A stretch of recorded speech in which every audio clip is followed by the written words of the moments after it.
Hi, everyone. I've been invited to share my perspective on a mission in which I recently took part. Out of respect for everyone involved, I'm not going to mention where, when, or who, and I also won't repeat details that have already been shared by others elsewhere. A small group of us felt called to come together and travel to a place where we were being guided to shift and uplift the energy of the space, as well as to alert any souls who might be gathering in that same space in the unseen to the truth of divine love, and to invite those souls in the unseen to know that God loves them and that God is not mad at them, and that if they would like to shift to a place of greater light and joy, that is available to them. And we were also interested in being that same sort of inviting light for any mortal humans who might also be there. But we were very aware of how important it was for us to be respectful and not intrusive in our invitation. So for the most part, it was just about our presence there, doing the utmost that we could to be harmonious with our own group and loving with all whom we meet, right, and who we met. And the wonderful news is that not only was that particular mission well accomplished, and it was, but in addition to that, some important lessons emerged for me regarding my own work that could be beneficial for others. And so I'm going to share those as well. In addition to just being in and about this beautiful natural space, in pairs or in various groupings from our small group, we met at least 3 times a day. I think even on the first day, even though it was a short day, we met at least twice, and I think we actually squeezed a third prayer even in the first day. We were really very focused on praying, but we met 3 times a day approximately to come together in a circle of light, an in-person circle of light, to pray for God's divine love blessings to flow in and through us, and then also to be shared with whomever could be receiving, okay? At one point, someone made the suggestion, somebody asked whether or not we needed to have an opening and closing prayer in our circle of light. And I suggested it would be a good idea as bookends to the circle. But it was decided to forego an opening and closing, a spoken opening and closing prayer. And so we just went straight into the silence. During that particular prayer circle, I experienced a lot of extraordinary, I guess I just want to say service that flowed through me. Irrespective of how it may have appeared on the outside to anyone observing me, I was in a total, perfect, calm, peaceful state the entire time. I didn't even have any sense or feeling of energy buzzing through me or anything like that. And I'm going to explain in a minute precisely what happened, but I want to first say that this was not new to me. This is the work that I do and have been doing. But generally, I have done it without witnesses, without mortal witnesses anyway. So I was very comfortable with what came through me. It was very familiar to me, but it was new to the other mortals there. And while none of us are new to divine love, this particular grouping was new, as coming together, just these particular people, the souls, mortals. So in that way, it was kind of new for all of us. But anyway, the first thing that came through me was I was called to open my arms very, very, very wide and to lift up, open my chest and lift up physically as wide open, wide open as I possibly could, to just really allow whatever was going to flow in and through me completely unimpeded. And I always work with the unseen, angels, guides, so on. But I am not a trance medium or a channeler in the way it is traditionally or often thought of. I don't get overcloaked. The way that guidance comes in and through me is primarily clairaudience. But there is a concert happening with the divine love that's actually in me as well. So that's the best way I can describe it. Language is certainly imperfect. So anyway, after I'm in this physical state and I'm wide open and relaxed and ready for whatever's going to come through, what happened was I was reminded of the first truly mature prayer that I said. And it was when I was about 20. And I just offered up to God whatever is best for the good of the kingdom. So I didn't offer any individual petition to God. I totally trusted God to have the best and highest good for all, not just for me, but for all. And that's what I wanted. So I discovered or was impressed with that prayer, whatever is best for the good of the kingdom, at that young age, and that became my prayer. And so I was reminded of that, and I really connected with the person I had been then, which was very lost, for lack of a better word, in the confusion of planet Earth, like most of us, but desperately desiring for God's love and guidance and support and protection and everything else in my life, for God's goodness. So I totally trusted God. I believed in God. I had the faith, and I had that burning desire for God to allow His will to be done in my life, to seek His will and to allow that to be done in my life. So in connecting with that, I felt immense gratitude for that prayer having come to me, in me, and through me, and also for the countless ways that prayer had been answered in me throughout the decades. And as I experienced that, and I've got a smile on my face, but my eyes are closed, tears started just sort of gently falling, but they were just beautiful tears of gratitude.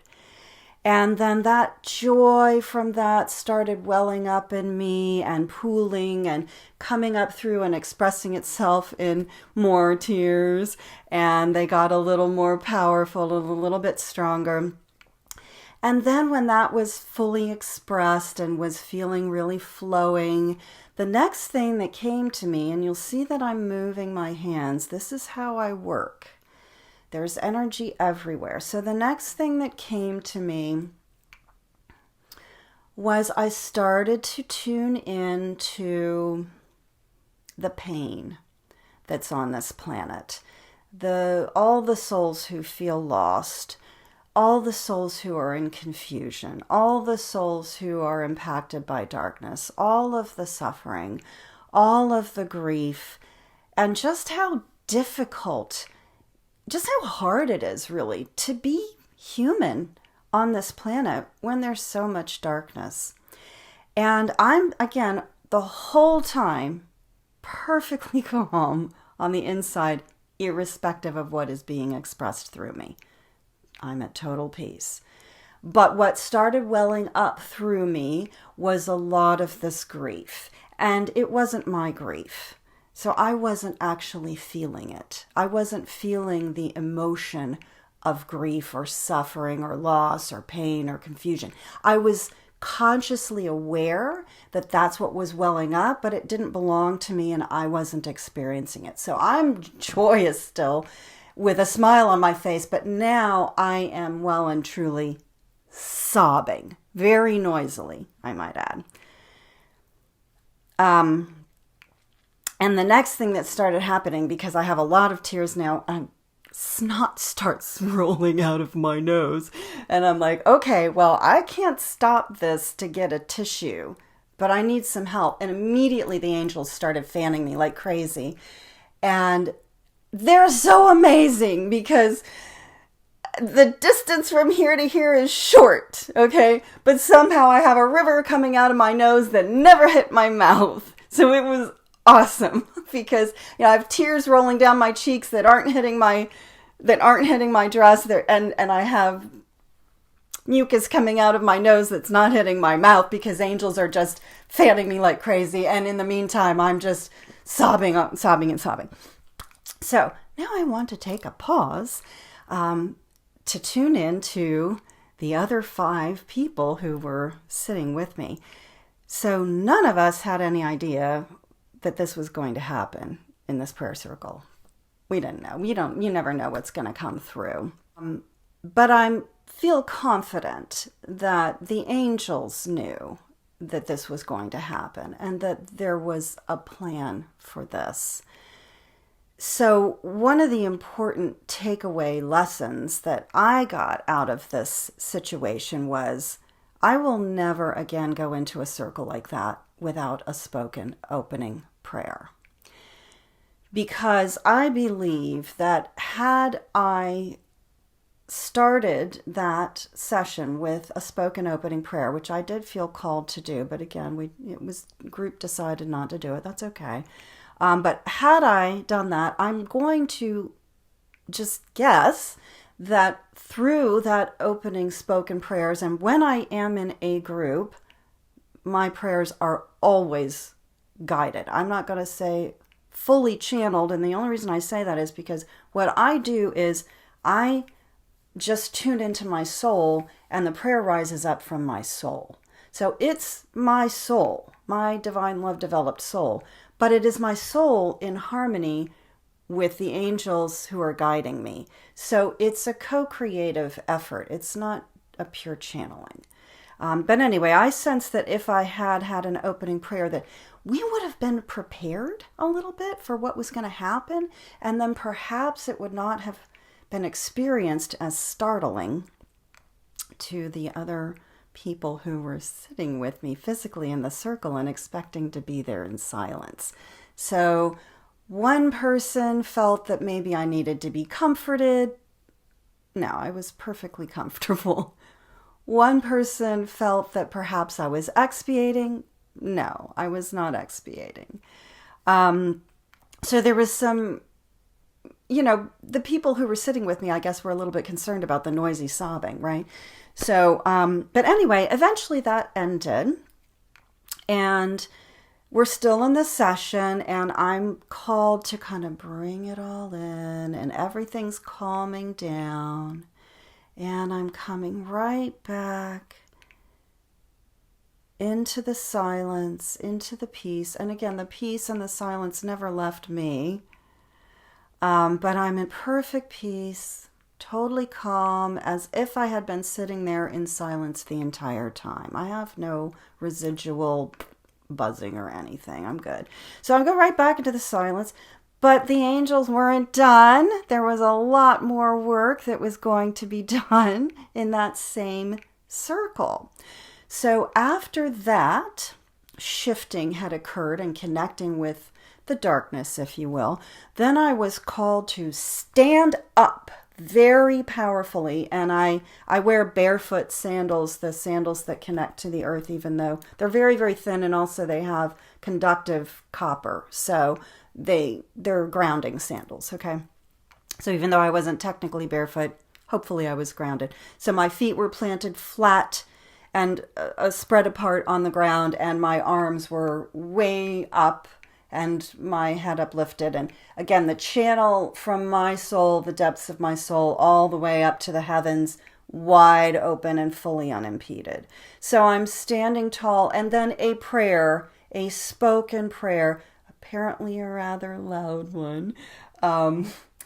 Powerful is the way I would put it. But anyway, a powerful prayer came through me, spoken aloud, which again was experienced as somewhat startling to some of the people who were sitting in silence with me. But I wasn't aware of that because, frankly, I was up in the heavens and I had my eyes closed the whole time. So I wasn't aware of the people in the room. My work wasn't for the people in the room. It was with the people in the room, of course, but it wasn't for them. So I just trusted, that everything there was fine. I was way up in the heavens, but anyway. So a spoken prayer came through me. I think anyway, then there was a lot of telepathic communication going on between me and the angels.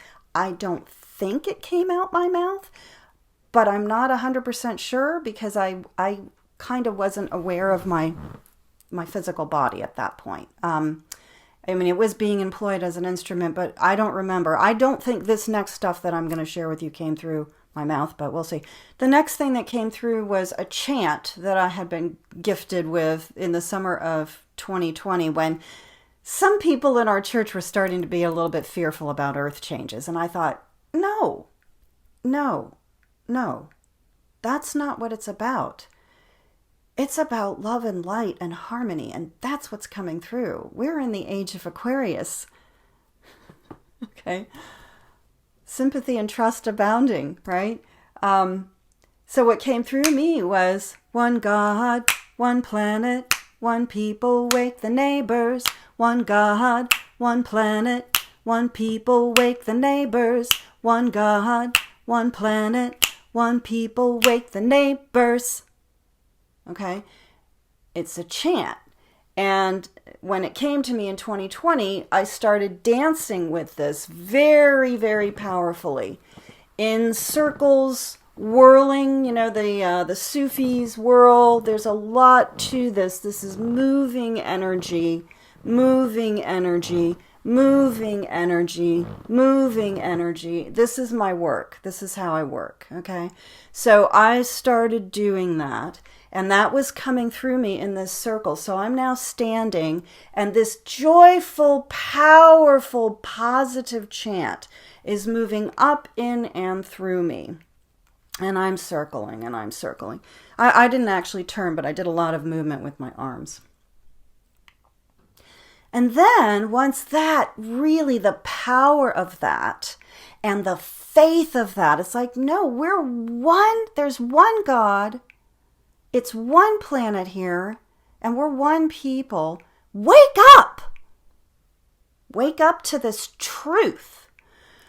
Once that was fully embraced energetically, once the energy of that and the imprint of that was fully embodied and swirling, then it started turning into a really joyful, playful celebration. And what started going through my mind was dancing in the streets, right? A celebration throughout the nation, a chance for souls to meet, I don't know that song, but you know that song, Dancing in the Streets. And this is life the way it's meant to be. I always thought, even in my 20s, I was like, life should be a musical. We should burst into dancing and singing because there is so much beauty and bounty and abundance and joy and fabulousness in life the way it was created to be and intended to be. And so joy just started bubbling up in me and dancing in the streets and street party.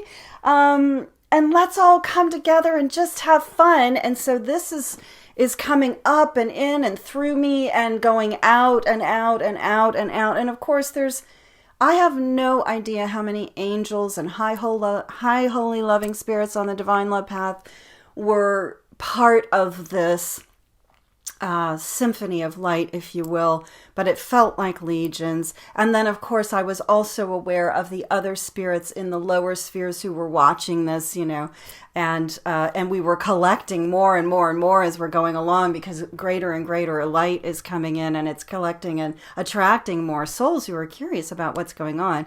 And I want to mention here that I was definitely consciously plugged into the lattice of light that so many of you who are watching this video have been working diligently to build for years. And I want to acknowledge you right now, because that's not my work. You'll notice I'm not on those online circles of light. I don't do that work. It's not my work. So thank you for all your work that you've done that is enabling me to do my work, which is completely different. But anyway, I was totally plugged into the lattice of light from the beginning. And I forgot to mention this earlier, but in the beginning, when the angels were preparing me for this work, and I don't know if this happened before the crying or after the crying. I have no idea. It probably happened before, but honestly, I don't know. But at some point early on in this experience, I was guided to call in the angels with whom I am in greatest rapport. So I called in James Edward Paget, Leslie R. Stone, Anne Rollins, Helen Paget, Helenita Paget, Matthew, Judas, John, the beloved, and on and on, the angels that I work with on a regular basis, with whom I feel the most in rapport. And I'm sure there were others, but I, by name, silently called them in. So I was working consciously not only with them, but also consciously plugged into the lattice of light during all of this. So now we've got the bliss, if you will, but the earth, in some ways earthly, in some ways heavenly, like 1 foot on earth and 1 foot in heaven, the bliss of a street party going, a dancing in the street party going. And when it was really, full joy, full bliss bubbling up, then what I got, and this came to me, everyone. Okay, so I'm like, okay, so now I'm like, everyone. And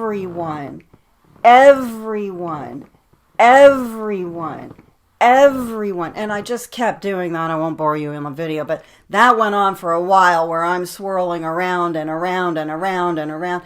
And I could feel what was happening there was the symphony in the unseen was becoming unified. Like one of my dearest Divine Love sisters talks about a mixing bowl where, say, we're making a cake, or we're making, we have batter, and we're going to throw in some blueberries. Now we're stirring them in, right? So it was kind of like that we're stirring in all of these disparate ingredients are coming together. So all these disparate souls at the various levels are getting mixed together.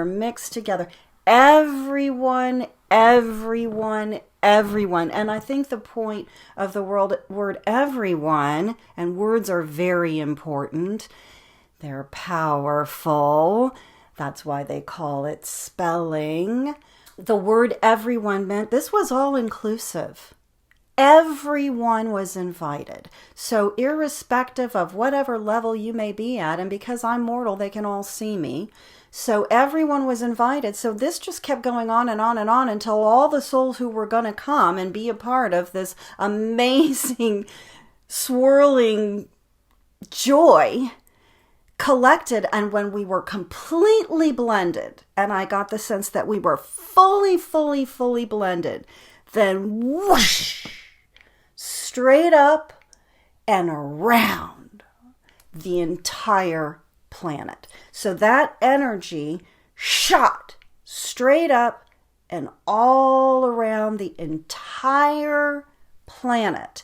And it was a blessing for the entire planet, not only the physical planet all the way to the molten core, but also all the way up through the atmosphere and into the heavens. And it was all inclusive of all life on this planet. Souls, flora, fauna, rocks, minerals, whatever. Everything was included. This was a tremendous blessing that went out, and it was just glorious.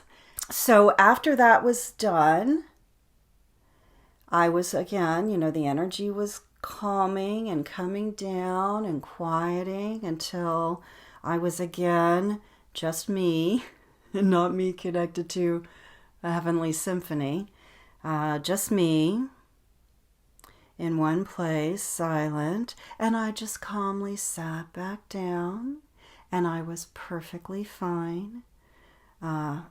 I was fine. And not long after that, the little chime to end our circle time rang, and that circle came to a close, and nothing more came through me. I was in silence, just of course gratitude and thanks be to God for that amazing blessing. I was very, very, very happy, of course. And now I want to take a pause to just let you know the second of 2 lessons. I only got 2 really big lessons. The first lesson was we need an opening and closing prayer when we're coming together to co-create, because we're all in different places. And that's how the angels help us get on the same sheet of music before the symphony begins. And so the fact that we had started that circle by just going straight into silence, I'll never do that again. Okay. The second lesson that I learned, and I'm going to use a little metaphor here. I love garlic, and it's delicious in carbonara and lasagna. You've got to have garlic in carbonara and lasagna, and it's so scrumptious. I don't want it in my ginger spice cake. Those two just aren't the same. Garlic doesn't belong in the ginger spice cake recipe as much as we love garlic. I just wouldn't put those 2 things together. So I will say that it was an important lesson for me to learn that when I am doing my work, I need to make sure that all who are involved belong in that particular recipe. And the way that lesson came through to me was after our prayer was over and we opened our eyes, I learned, to my dismay, that what had come through me had been very startling to at least one other person and confusing to others. I felt disappointed. I felt sad about that, because certainly I didn't mean to startle anyone. And I understood, because if you're expecting to sit in silence, I imagine what came through me would have been rather startling. So I get it. And that was just kind of unfortunate. So, but I think that God knew that was going to happen because God saw garlic and ginger spice cake coming together and knew, and that it was inevitable that this was going to occur in some way, shape, or form. And it was a very important lesson for me personally, for my work. So going forward, my takeaways are, I need to make sure that all the ingredients in a recipe that I am intended to be the conductor of, if you will, conducting. If I'm conducting the symphony, then the instruments need to work with me, or I need to work with them. There needs to be rapport and harmony between my gifts and the gifts gathered to share.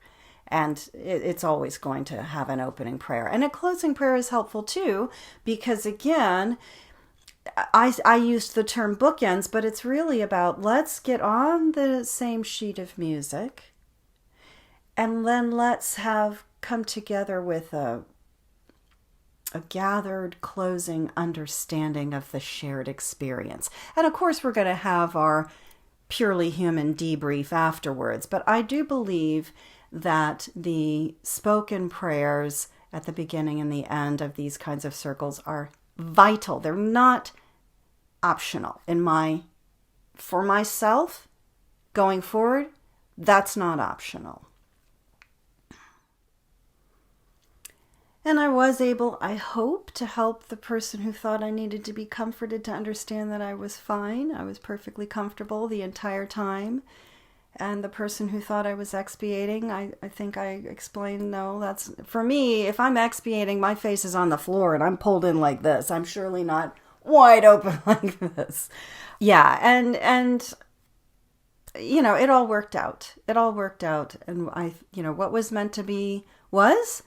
But I do think there were some important lessons learned that can be beneficial going forward. And I want to thank the people who have invited me to share this experience, and there have been several. I want to thank you for inviting me to speak.